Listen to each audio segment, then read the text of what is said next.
Your Excellencies, ladies and gentlemen, please take your seats as we are going to start our program momentarily. Thank you.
Zaterleri President İlham Aliyev, Esteemed guests, dignitaries, ladies and gentlemen, I welcome you to the 6th World Forum on Intercultural Dialogue.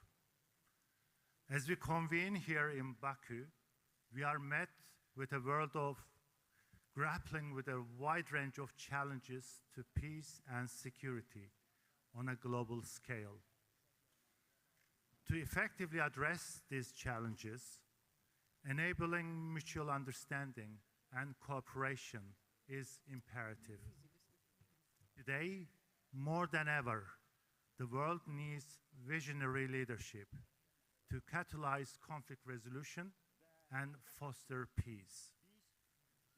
Since its inception in 2011, the Baku process has done exactly that. This year, under the theme of Dialogue for Peace and Global Security, we'll explore the role of cooperation and leadership in interconnectivity. Ladies and gentlemen, before we commence with our esteemed speakers, we'll now present a video showcasing the evolution of the Baku process over time. Thank you.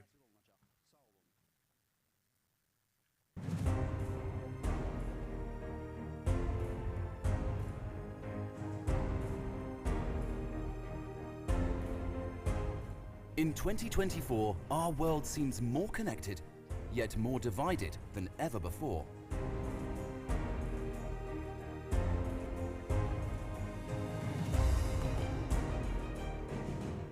Amidst all challenges, we have a unique opportunity to come together, transcend divisions, and forge a path towards a brighter, shared future. This is the vision of the Baku process. Welcome to Baku, Azerbaijan, where East meets West and tradition meets modernity. Welcome to the 6th World Forum on Intercultural Dialogue. Dialogue for peace and global security, cooperation and interconnectivity. This key World Forum promotes intercultural dialogue globally as part of the Baku process. The forum brings people together from different ethnic, cultural, religious and linguistic backgrounds and creates a platform for open and respectful exchanges which lead to mutual understanding. Initiated in 2008 by the President of the Republic of Azerbaijan, Ilham Aliyev, and supported by leading international organizations, the Baku process has welcomed more than 10,000 participants from 110 countries at more than 250 events, and has inspired new intercultural initiatives across the region. As the world gathers for the 6th World Forum, we hold our future in our hands. Here, in the heart of Baku, we have the chance to influence the future of our world. A world where interfaith dialogue can bring hope, understanding and healing. Where sustainable development, education and tourism can bring us closer together. Where social media and artificial intelligence can unite rather than divide humanity. And in the year where Baku will host the COP29 summit, we want to shape the world where nations can come together to address the challenge of climate change. Our main goals are to promote peace through dialogue, bolster global security, and foster cooperation.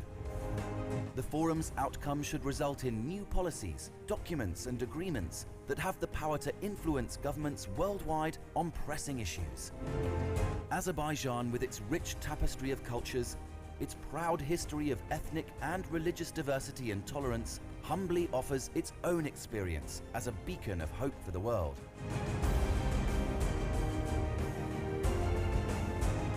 After decades of conflict in the Southern Caucasus, this year marks the great return and re-establishment of the Azerbaijani sovereign national borders, paving the way to peace, security and prosperity. Following the successful liberation of the territory in a legal manner and the resolution of the conflict in accordance with international law, finally justice has prevailed.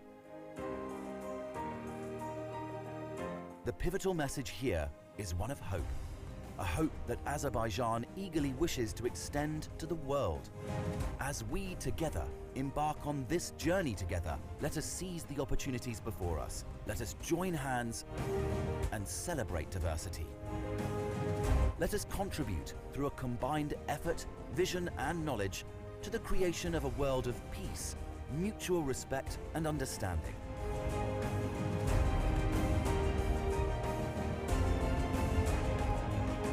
Welcome to the 6th World Forum on Intercultural Dialogue, where we step forward into a better future together.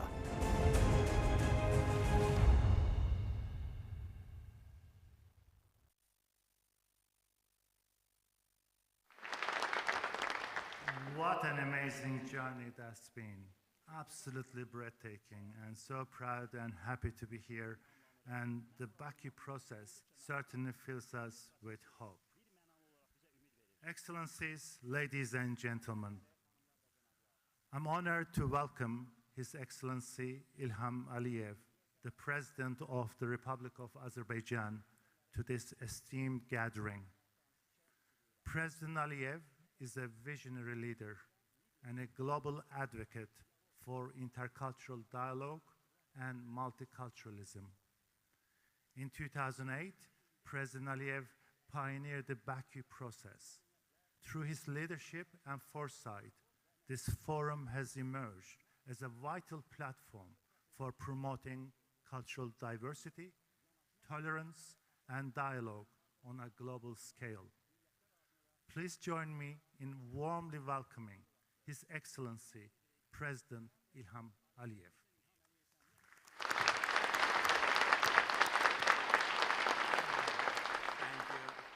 Thank you very much for your kind introductory words. Dear ladies and gentlemen, dear guests, welcome to Azerbaijan. I'm very glad that Forum is back on track. As you know, we had several years of break due to COVID and post-COVID situation, but now I'm sure our traditional timetable is completely restored. I'm glad to see representatives from more than 100 countries, actually 110, and this really demonstrates that this forum is a very important international platform to address the issues of intercultural dialogue. In the short video we've seen now, it tells about Baku process. Actually, when we launched the process, we could not even imagine that it will transform into such a global platform to unite peoples, intellectuals, politicians, decision makers, media representatives, representatives of civil society, religious leaders, united with one goal: how to make world more safe and secure, because the basis for that is a dialogue between cultures. I looked at the program of the forum. It's really very wide, covers many areas. Agenda really is very broad. Cultural diversity, interreligious dialogue, climate change, migration, peace and security, post-conflict situation, tourism, artificial intelligence. I wish productive discussions, and I'm sure that discussions and ideas to be presented during the forum will help us to continue to elaborate approaches towards intercultural dialogue, how to strengthen it, how to work jointly in order to reduce existing and potential threats. Since we met last time in 2019 in Baku, unfortunately, the world did not become safer. On the contrary, we see new conflicts, new areas of instability, and new challenges. Therefore, this audience of esteemed personalities, I'm sure, will contribute to, as I already said, elaboration of ideas and new approaches to address most urgent issues on global agenda. Azerbaijan has its own experience in addressing those issues which are on the agenda of the forum, so I will maybe talk a little bit on how we see our role in these processes and what we have done in order to strengthen these positive trends. Azerbaijan for centuries is a place for cultures to meet. Our geographical location between East and West actually predominated this trend. And multicultural and ethnically diverse Azerbaijani society throughout the centuries managed to protect the most important values, values of tolerance, mutual respect, friendship and partnership. And one of the main reasons for successful development of Azerbaijan as an independent country, I'm absolutely sure, is exactly that. People all the peoples who live in Azerbaijan, representatives of different ethnic groups and religions live as one family, as great citizens of Azerbaijan, as the patriots of our state and statehood, and they do everything in order to strengthen our country and to strengthen the positive trends of cultural dialogue and cultural diversity. So having this great experience, which is coming from many ages before, we thought it would be right for us to undertake this initiative and to launch Baku process. And as you know, after 3 years after Baku process was officially launched, we held the first World Forum on Intercultural Dialogue, and now it continues. One of the main reasons and factors of peace and stability and solidarity of Azerbaijani society is exactly cultural diversity and mutual respect. And of course, intercultural dialogue inside Azerbaijan always was very positive. And we demonstrate it on day-to-day life. And when we talk about multiculturalism for Azerbaijani citizens, it's not something which is abstract or something which must be learned. It's how we live. It's our lifestyle.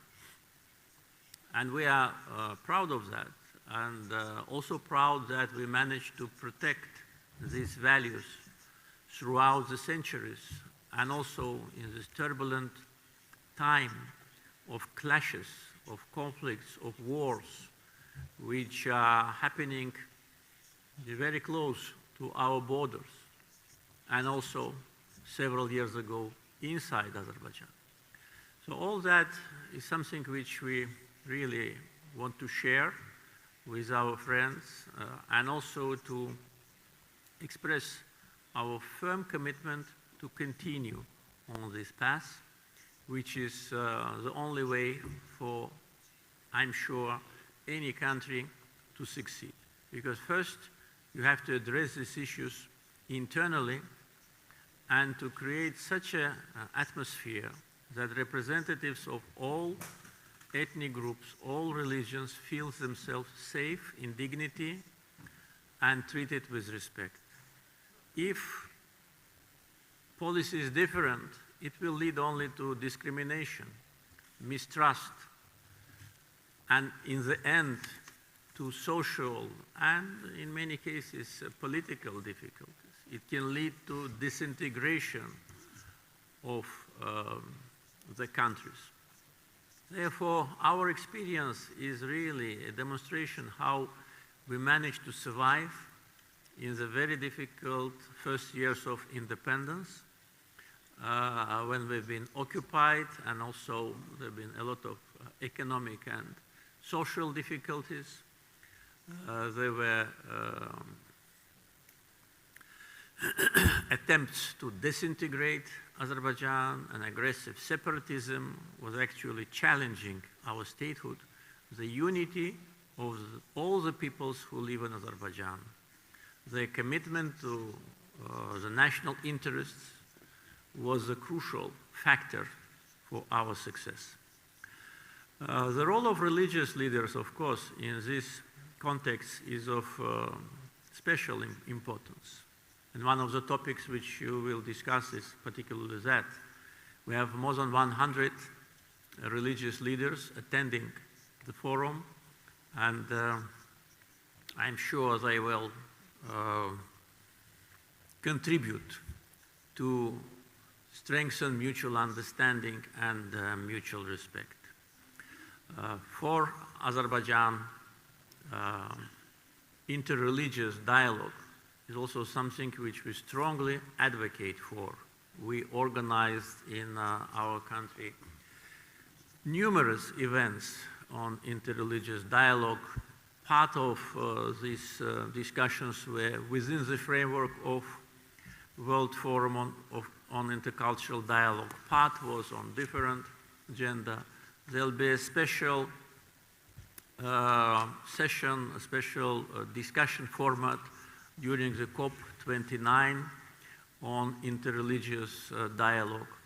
So I'm sure that the big audience of religious leaders from all over the world in these days in Baku will demonstrate solidarity and leadership, because the words of religious leaders are very important for all the peoples in the world.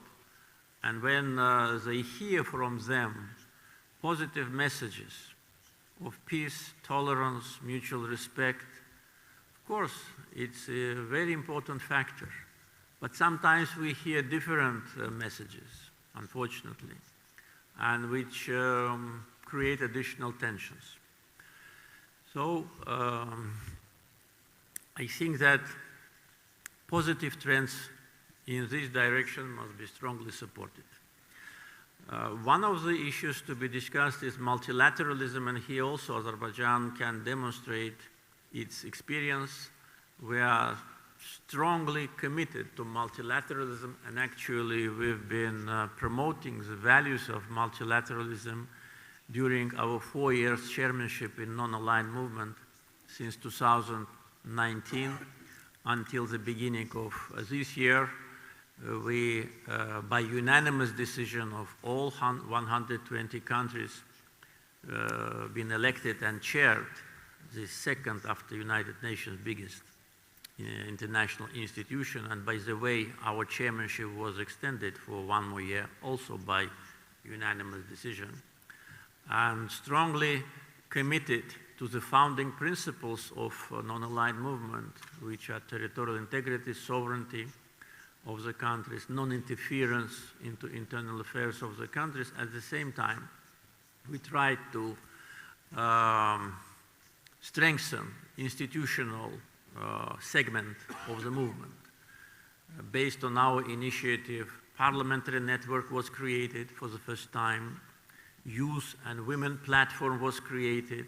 So these are all the legacy of Azerbaijan, and I'm sure that the future institutional development of non-aligned movement will continue, because the world now needs a big group of countries which do not belong to none of the confronting poles, which have their own agenda, have their own rights. Most of these countries had a very difficult and tragic colonial past, and the voice of these countries must be heard. They cannot be ignored. And our chairmanship in NAM actually was aimed at that, to make the movement more vocal, more active, proactive, and more capable. And we, during the COVID time, also used the platform of NAM in order to address important issues of this tragic disease. Pandemic hit all the countries, and Azerbaijan was among the countries who actively spoke and acted against vaccine nationalism. As you may remember, in the first months of the pandemic, there was a shortage of vaccine. And many countries which had a lot of money, they just stockpiled, some of them 5 times more vaccines than they needed. And thus, how to say, destroying the health system of many other countries which could not get access to vaccines. So fight against the vaccine nationalism was on top agenda of Azerbaijan as a chair of NAM. We addressed this issue also during the special session of UN General Assembly initiated by us. One of the issues which we always addressed as a chair of non-aligned movement was a fight against neocolonialism. As I already said, most of the countries of non-aligned movement had a very dark and tragic colonial past. And fight against neocolonialism is something which strongly believe in.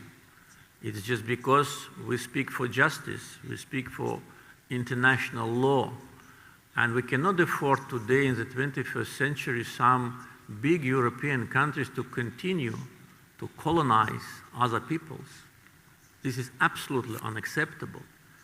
And when we raise our voice in national capacity and previously as a chair of NAM, it's not because we do something against a country. It's just because we defend justice and international law. It should not be ignored.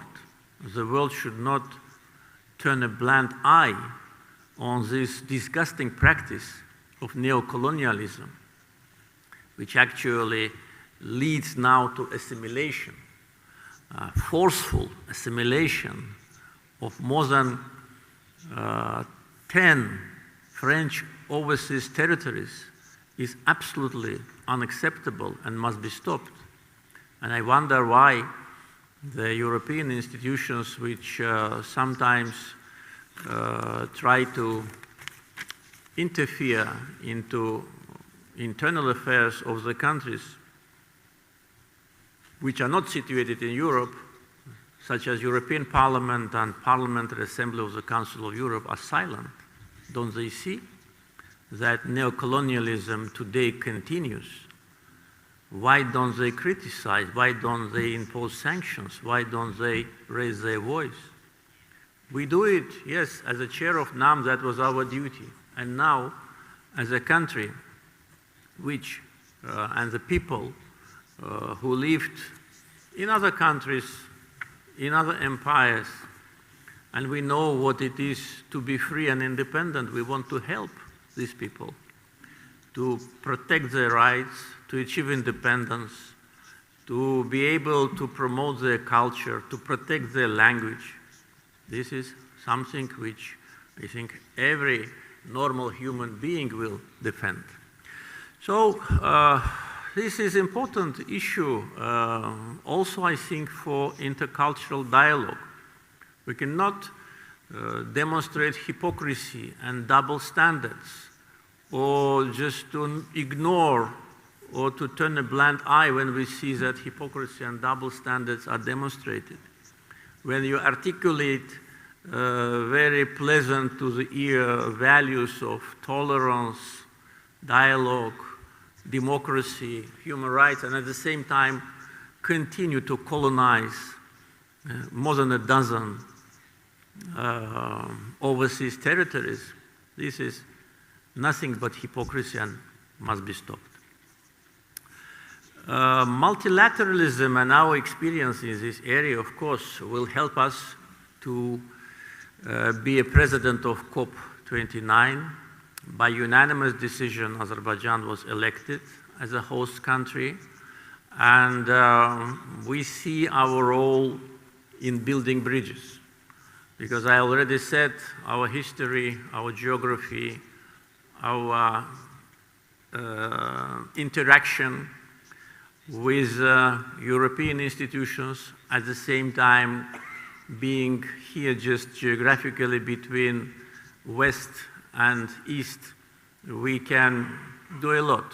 And our experience as a chair of NAM also will help us to build bridges. I think for successful development of the issues related to climate change, we need not only finance. Finance will be, by the way, the main topic of COP29. We need solidarity and mutual trust. And we should not try to put the blame on each other and to argue who did more in order to damage the planet and who is responsible for global warming. If we do it, if we continue acting like that, it will be a disaster.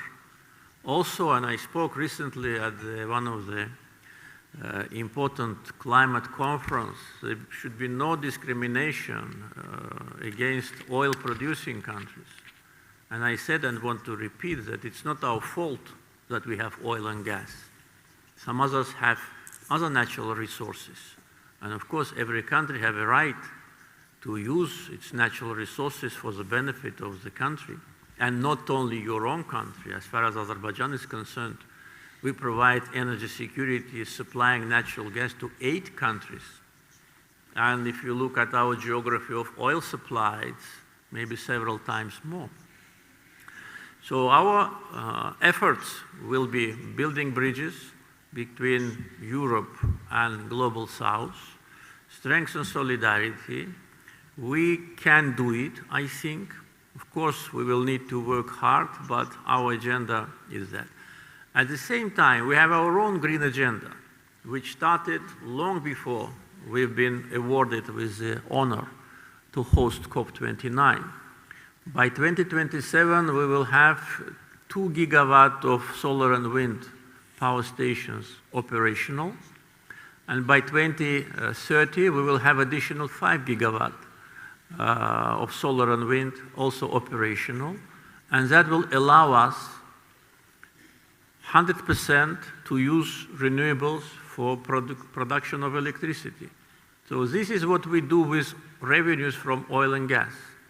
We create a very good investment climate, attracting investors, at the same time investing ourselves in renewable sources. And this is a factor we must be judged by international community, and not because we have oil and that means that we did something wrong. We didn't do anything wrong. And Azerbaijan's performance in issues related to climate change, I think, can be considered as an example. And the last point, also referring to your agenda of discussions, peace and security and post-conflict situation. Azerbaijan ensured peace by war. So I think this should be thoroughly examined. We've been under occupation for almost 30 years. And during all the previous World Fora on International Dialogue, I was speaking about occupation, injustice, and suffering of the people of Azerbaijan. Almost 20% of our international recognized territories was occupied until 2020, just from the first days of our independence. And 1 million Azerbaijanis became refugees and internally displaced. We've been a victim of ethnic cleansing from Karabakh, Eastern Zengezur. So it was total devastation. And now those who go and visit liberated territories, they can see it with their own eyes. I know that some of the participants will visit liberated territories. So we've been raising our voice. Yes, we were working hard on diplomatic track. All the major international organizations adopted resolutions and decisions, demanding withdrawal of Armenian forces, including UN Security Council, 4 resolutions. But it did not work. There was no mechanism of implementation. Armenia ignored them, and those who adopted those resolutions did not do anything in order to implement them. So we had to achieve peace by war. What we've done in 2020, 44 days of patriotic war, allowed us to liberate biggest part of the liberated territories. And last September, we totally restored our territorial integrity and sovereignty. And now we are in the post-conflict situation. And in this post-conflict situation, again, it was Azerbaijan which behaves proactively. It was Azerbaijan which offered Armenia to start negotiations on peace agreement. It was Azerbaijan, the country which elaborated basic principles and even drafted the peace agreement. And now negotiations between 2 countries are being held based on our draft proposal. So suffering of the people for almost 30 years, violation of international law, total destruction of all our cultural and historical sites, including 65 mosques by Armenian vandals, 65 out of 67, liberation of our territories by force, with a strong opposition from those countries which provide sponsorship for Armenia, full restoration of territorial integrity and sovereignty last September, and again being a subject of unjustified political attacks from Armenian so-called guarantors. And despite all that, proposal for peace. So now we see positive trends on the peace track. At the same time, on the border delimitation, it actually started. Not only delimitation, but demarcation. And it is happening, but when I speak, it's happening now. And this was achieved by two countries without any mediation. And this once again demonstrates that we don't need mediators, especially those who pursue their own goals and those who don't want to help, but who want to penetrate to our region for their personal, political, and economic interests, and those who want again to put on oil to the fire and to exploit the Southern Caucasus. We will not allow that to happen. I think Azerbaijan and Armenia, after 30 years of confrontation, clearly understand that we need peace in the Southern Caucasus, and the peace in the Southern Caucasus can be achieved only through normalization between Azerbaijan and Armenia. I will conclude now in order not to take much of your time. Thank you for your attention. Wish you all the best, good discussions, and pleasant stay in Azerbaijan. Thank you.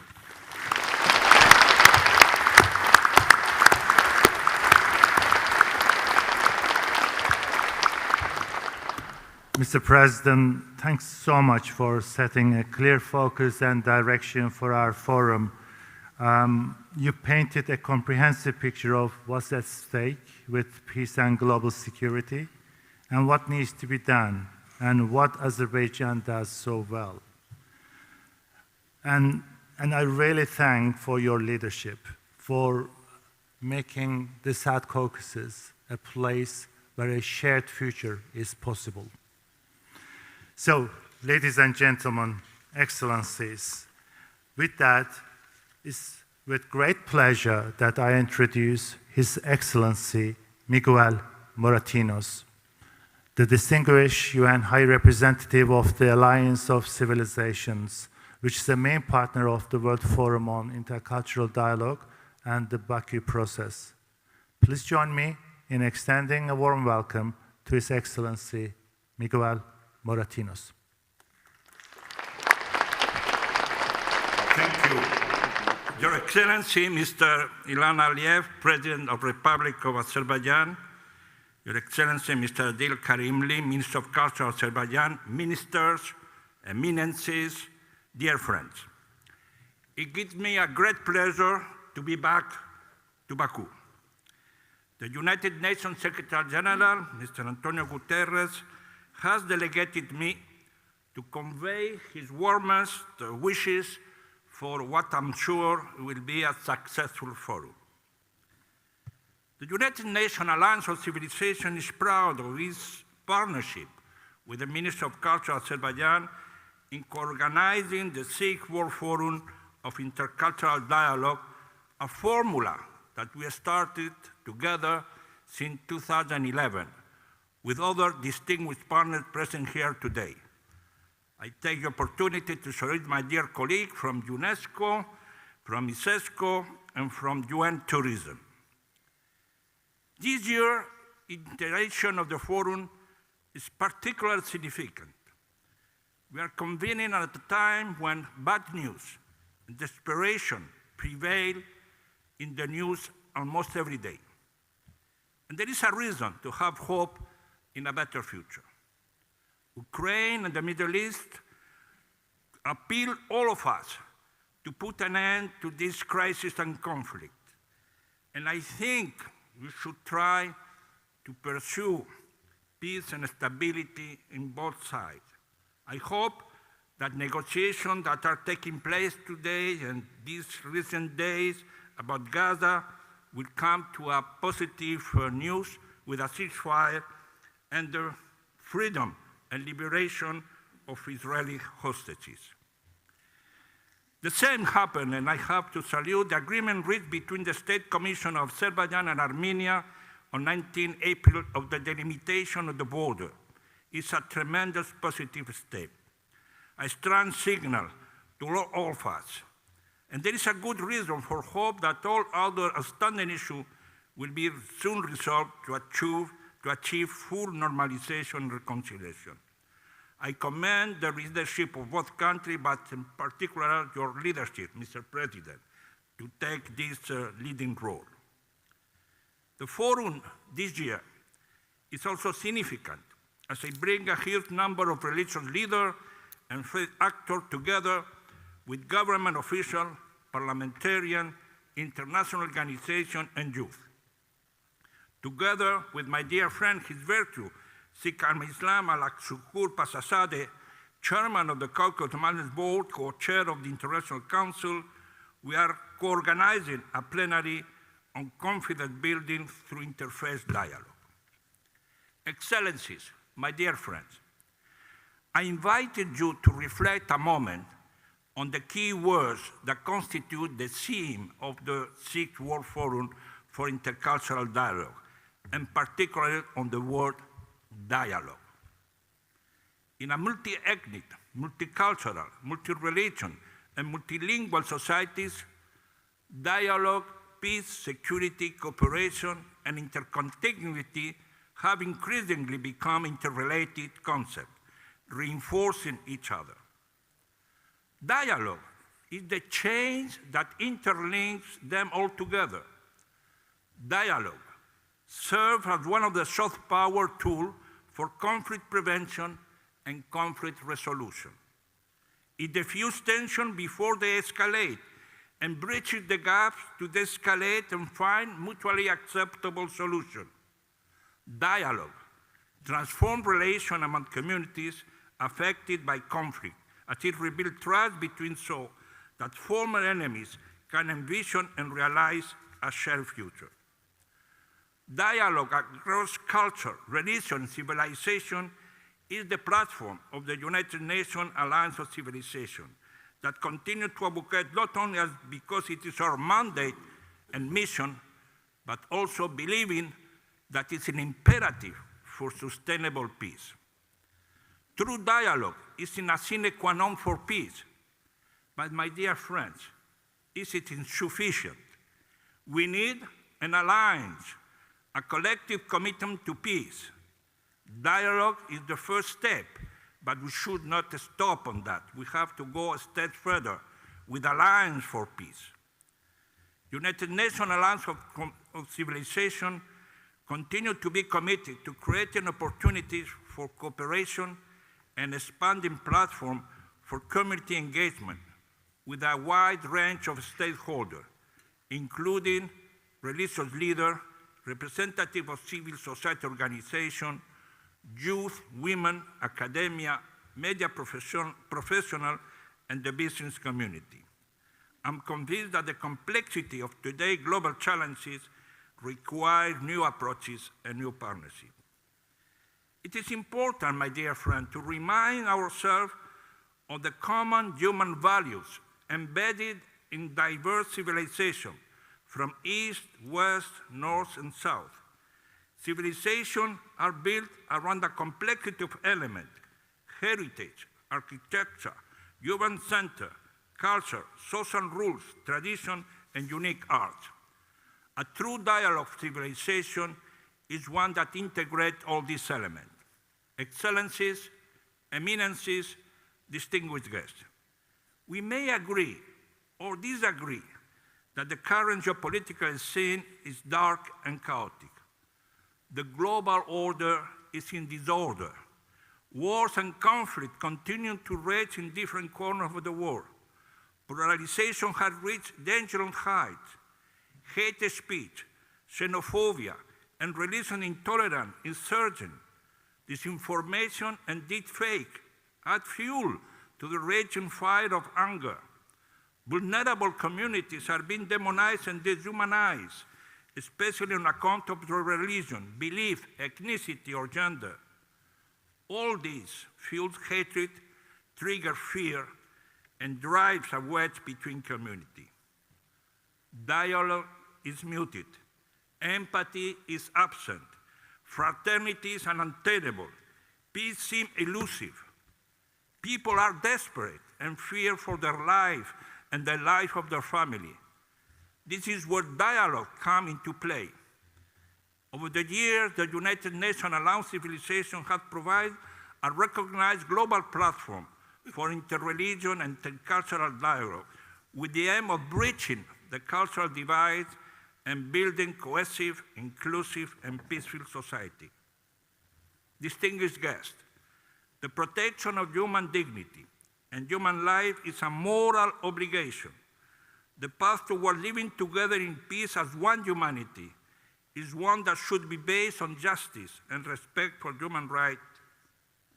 Distinguished participants, the United Nations Alliance of Civilization is committed to fostering intercultural and interracial dialogue as a critical tool against isolation, mistrust, and confrontation. Our mission is especially important in addressing the root causes of polarization and radicalization and providing a counter-narrative to racism, xenophobia, anti-Semitism, Islamophobia, as well as other forms of hatred and religious intolerance. I wish to emphasize that at a time when conflicts are fueling political tension, it must be recalled that such tension never justifies expression of identity-based hatred. That toxic hate that incites to violence, to attack on individuals and destruction of the religious side. Hatred brings the world to humanity impulses, and it's for that our collective responsibility to stand up and speak out against all forms of hatred based on religion, belief, ethnicity, or gender. That is why the United Nations Alliance of Civilization developed the Plan of Action for Safeguarding Religious Sites in 2019. The plan underscored the universality and sanctity of religious sites. We will develop a new code of conduct in our next forum of the Alliance in Lisbon at the end of the year. And we will go to protect all religious sites, all religious places, and to be sure that that takes the place. I'm sure, Mr. President, as you have told me, that of course, Azerbaijan will protect all religious sites in your territories, maintaining this plural diversity and respect and mutual acceptance. My dear friends, UNOSC will lead in 3 sessions in this forum. First, an international dialogue with 20 of UNOSC youth alumni. Second, a plenary on the interfaith dialogue as a conflict building measure. Third, the launch of the Young Peace Builder in Central Asia and the Caucasus, which is supported by the government of Azerbaijan to advance the Peace for Culture initiative. Concluded, my dear friend, let's commit all of us to dialogue, to transform relations among communities affected by conflict as it rebuilds trust between so that former enemies can envision and realize a shared future. To put it another way, dialogue paves the way for reconciliation, to moving from a divided past towards a shared future. We need a globalization of solidarity and compassion instead the normalization of division and hatred. We need a narrative to address the current global context, one that is people-centered, focusing on vulnerable. We need to rebuild trust and restore solidarity. We need the Baku process, Mr. President. And I hope that this discussion in this forum over a wide range of issues will contribute to the Summit of the Future in the UN, to the COP29 in Baku, and to the Global Forum of United Nations Alliance of Civilization in Lisbon at the end of this year. Thank you very much.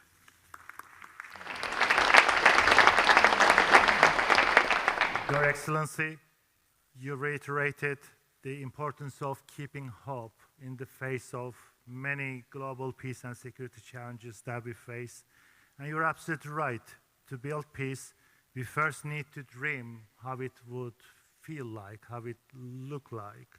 And to do that, we cannot be in despair.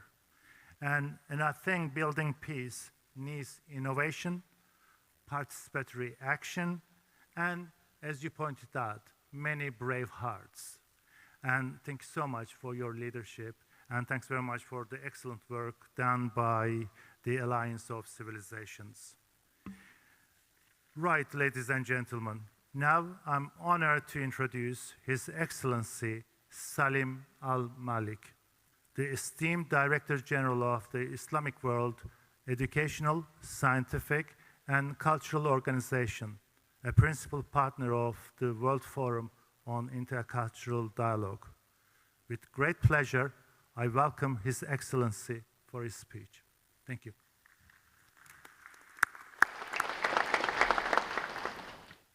بسم الله الرحمن الرحيم والحمد لله والصلاة والسلام على رسول الله. Excellency President Ilham Aliyev, President of the Republic of Azerbaijan, Excellencies, Eminence, ladies and gentlemen, Assalamu alaikum wa rahmatullahi wa barakatuh. As always, Azerbaijan has risen to the occasion. President, nation, and government, and did what it does best, giving us hope to overcome this period of loss, being the guiding lantern in the blinding darkness of looming threats to our planet. So thank you, Your Excellency, President Ilham Aliyev, for your enlightenment, which will be remembered through history, as well as for your generosity and great endeavors to bring culture closer together and champion peace building, a heavy endeavor indeed. Azerbaijan was able to translate what it could not express into action. Azerbaijan was able to translate what we could not express into action through this international forum that measures up to the magnitude of the persisting challenge. Despite the advancement scored in the fields of science and technology, our world is struggling through the decline in level of security and peaceful coexistence. It is saddening to bear witness to a year described as one of the lowest level of security and highest of conflict. According to the International Institute of Strategic Studies, 2023 saw 183 regional and international armed conflict, the highest number in 30 years. The same year was also marked by a rise in violence incidents by 28%, with more disturbing increase in violence-related death by 14%. Another grim statistics show that last year, 800 million people remained below the poverty line, in spite of the astronomical rise in gross world product, as advanced economics scored a global growth from 1.6 in 2023 to 1.7 in 2024. However, this growth is as deceiving as it can be. The rate only reflects a rise in arms production, with 100 arms manufacturers achieving sales records reaching $597 billion US. Actually, figures cannot belie facts. Moreover, it is as if nature were emulating our state of anxiety and confusion. Air pollution kills 7 million people every year, a number expected to rise. So what can people do amidst all these pandemonium? The global education scene is a source of concern. there is a steady decline in the number of teachers, a shortage expected to reach 69 million teachers by 2030. We will not delve into the standards of quality education, as the indicator in itself bears an alarming significance. Your Excellency, President Ilham Aliyev, esteemed audience, the Baku process of 2008 has offered numerous insights and warning, guiding us towards the most significant and optimal path. The summit in this smart and splendid capital have continued dedicating some of science, climate, and economy. Now, the Culture Forum, in its 6th interactive edition, recognizes Azerbaijan's remarkable progress, setting it apart from others. ISISCO has every reason to take pride in its exceptional partnership with the leadership of this dynamic country, whose historic city, Shusha, prepares to launch its activity as the capital of culture in the Islamic world on May 11th next week. We at ISISCO are proud to witness a new milestone in the ongoing collaboration between Azerbaijan and ISISCO that covers activities, programs, projects in the culture and civilization spheres and many other disciplines. This approach did not come out of thin air.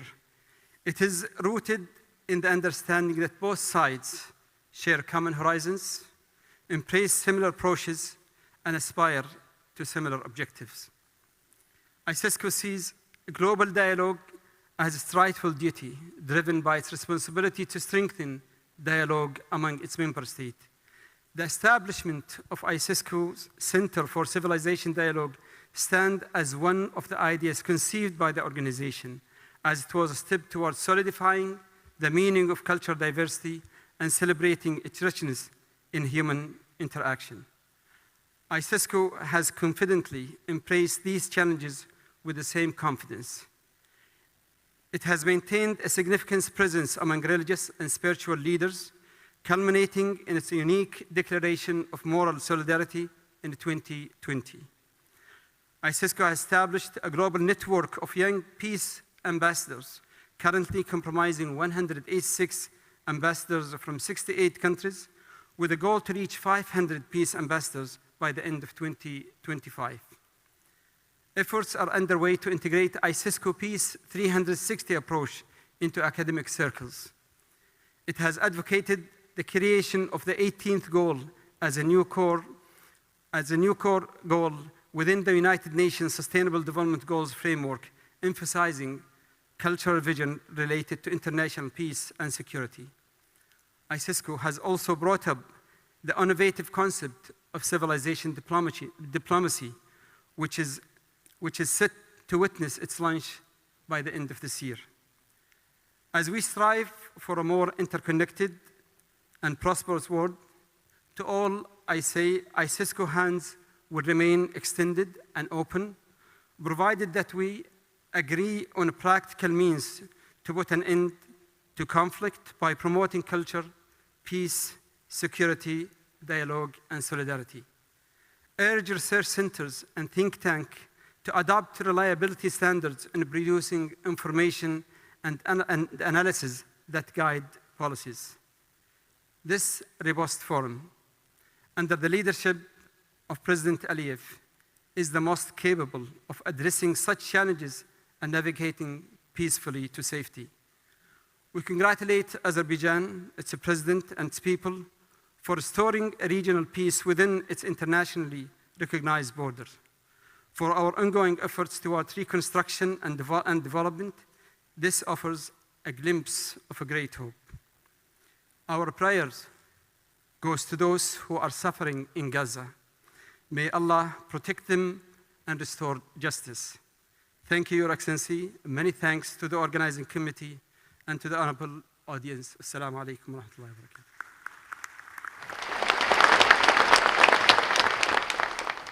Your Excellency, it's great to benefit from the voice of the Islamic world in the Baku process. And as we all know, diversity is our strength and the basis of our peaceful future. So thank you very much for your leadership. Much appreciated.